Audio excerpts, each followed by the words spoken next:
ओम श्री गणेशाय नमः। श्री सरस्वत्यै नमः। श्री गुरुचरण कमलेभ्यो नमः। गुरुर्ब्रह्मा गुरुर्विष्णु गुरुर्देवो महेश्वरः। गुरुर्साक्षात् परब्रह्म तस्मै श्री गुरुवे नमः। अखण्डमण्डलाकारं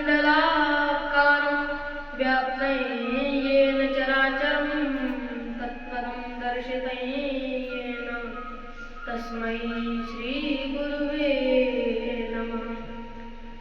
राधे तू बड़ी भागिनी कौन तपस्या कीन, तीन लोक तारण तरण सो थारे आधीन।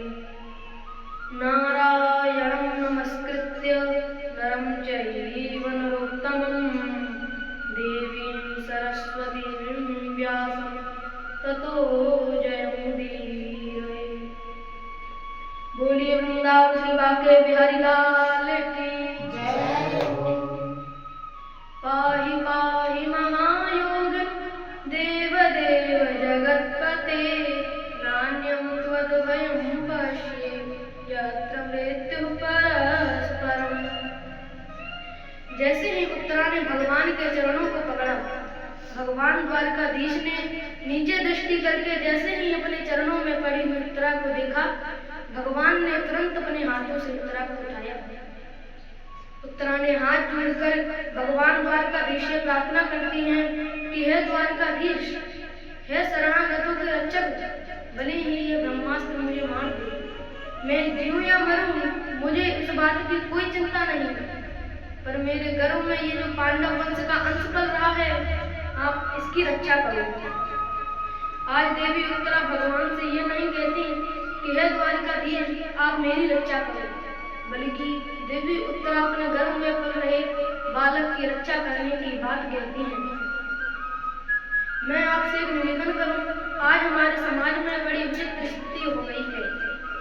आज हमारी माताएं और हमारी बहनें अपने ही इच्छा से अपने ही गर्भ में पल रहे बालक को खुशी खुशी गर्भपात करा देती हैं, अपनी ही इच्छा से गर्भ में पल रहे बालक को नष्ट करा देती हैं, कष्ट करा देती हैं। पर मैं आपसे एक विनम्र निवेदन करूं, भगवान भी उसी माता उसी बहनों की रक्षा करते हैं जो माता जो बहनें अपने गर्भ की रक्षा करती हैं, जो स्वयं मरने के लिए तैयार हो जाएं पर अपने गर्भ में पल रहे बालक को कभी अपने हाथों से नष्ट नहीं करती। फिर ऐसी माताओं को मेरे प्रभु खोजते हैं। कोई ऐसी माँ हो जो विषम से विषम परिस्थिति में भी अपने गर्भ की रक्षा स्वयं करे, और कोई ऐसी माँ हो, कोई ऐसी माँ के गर्भ से भगवान के किसी अन्य भक्त का जन्म होता है, या तो फिर मेरे प्रभु ऐसी माताओं के गर्भ से स्वयं जन्म लेकर प्रकट होते हैं। धन्य है देवी उत्तरा। आज देवी उत्तरा ने अपनी रक्षा की बात नहीं करी, बल्कि अपने गर्भ में पल रहे बालक की रक्षा करने की बात करती हैं, गुहार लगाती हैं, प्रार्थना करती हैं। आज हमारे समाज में विचित्र विडंबना हो गई है। आज हमारी माताएं तो हैं, पर उनके अंदर का जो मातृत्व का भाव होना चाहिए वह कम पड़ता जा रहा है। हमारी माताएं मातृत्व से शून्य होकर आंख मूंद कर अपने ही गर्भ में पल रहे बालक को नष्ट करा देती हैं, खुशी खुशी गर्भपात करा देती हैं।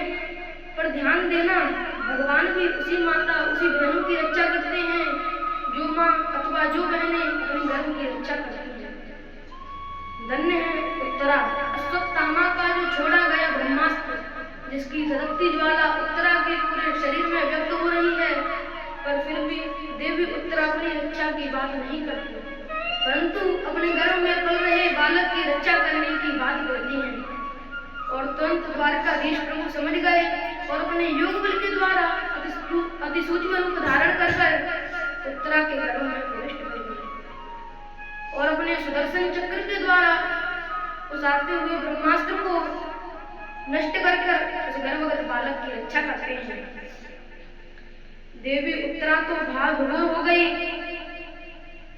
और देवी उत्तरा के नेत्रों से छलछल अश्रुधारा प्रवाहित होने लगी।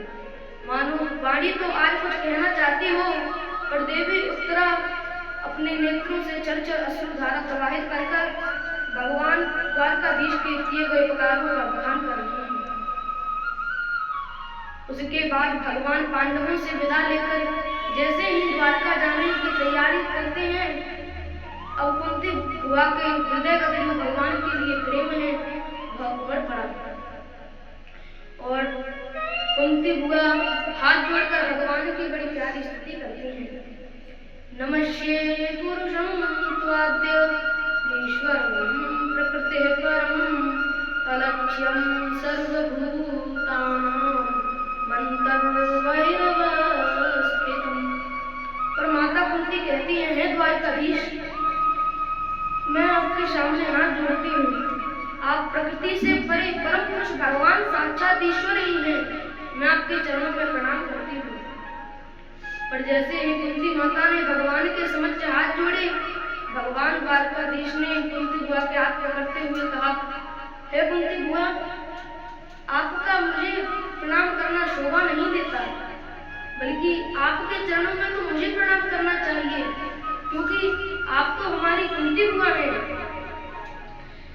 कुंती बुआ ने कहा, हे द्वारकाधीश, मैंने अनेकों बार आपकी भगवत्ता को जान लिया, समझ लिया, पर जैसे ही आपकी भगवत्ता मुझे समझ में आने लगती है, तभी आप मुस्कुराते हुए जैसे ही कुंती बुआ कहकर पुकारते हो, तुरंत मैं सारी भगवत्ता को भूल जाती हूँ। इसीलिए आज मेरी आपसे प्रार्थना है कि आप चुपचाप खड़े रहो, ताकि मेरे जो हृदय जो आपके लिए प्रेम है वह मैं कह सकूं। माता कुंती तो भाग विभोर हो गई